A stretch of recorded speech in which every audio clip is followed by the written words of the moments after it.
ওগো আমার আম্মা জননীরা বলতে চায়, আপনাদেরকে জানাতে চায়, এইবার নবীজিকে হাওলা হাওলা নিয়ে এইবার যেন ওই গভীর গর্তের দিকে যেন রওনা হয়ে গেল রে, এইবার যেন রওনা হয়ে গেছে রে। আমার নবীজি হাওলা হাওলা গর্তের দিকে চলে যাচ্ছে। আল্লাহর নবীজি সেই সময় ডাকতে বলে, সাহাবী রাসূল আর আগে যেতে হবে না, আর যেন আগে যেতে হবে না, দাঁড়িয়ে যাও দাঁড়িয়ে যাও, এখানেই যেন আমরা বসে যাব। ওই মক্কা মদিনার মানুষেরা বুঝতে পারবে না, বুঝতে পারবে না, জানতে পারবে না। যখনই বাবা এই কথাটা বলা হলো, আবু বকর সিদ্দিক বলে, নবী গো এই জায়গাতে বসবো না, আগের দিকে যেন চলে যাব। আল্লাহর নবী সাল্লাল্লাহু তাআলা সাল্লাম বাবাজি এক এক করে নবীজিকে অনেকটা দূর জায়গায় আনিয়ে চলে যাওয়া হলো।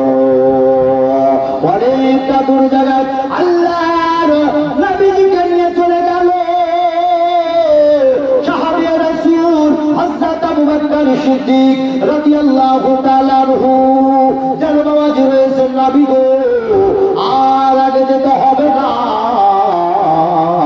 নবীজি আগে যেতে হবে না, এই দেখেন এখানে দাঁড়িয়ে যান নবীজি, আমি যেন এখানে বসে যাব। নবী গো আপনি সেই জায়গায় যেন কি করবে রে, আপনিও যেন আমায় বসে যাবে রে। কাফের বেঈমানেরা ওপার থেকে আসবে, আমাদেরকে খুঁজাখুঁজি করবে, আমাদেরকে খুঁজে পাবে না, সকলে যেন বাড়ি ফিরে চলে যাবে। আল্লাহর নবী সাল্লাল্লাহু তাআলা সাল্লাম এই দেখেন এইবার যে এক এক করে যেন আবু বকর বসে গেলেন।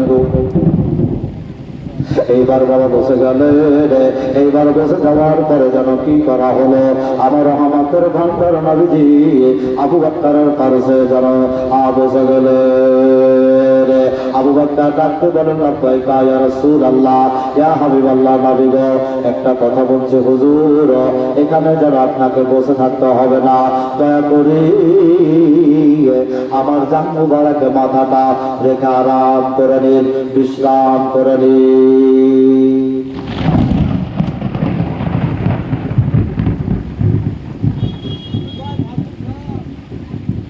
আল্লাহর নবী রহমতের ভান্ডার নবীজি সেই সময় কি বললেন, আবু বকরের যেন বাবা জান মুবারকে যেন মাথাটা রেখে দেওয়ার পরে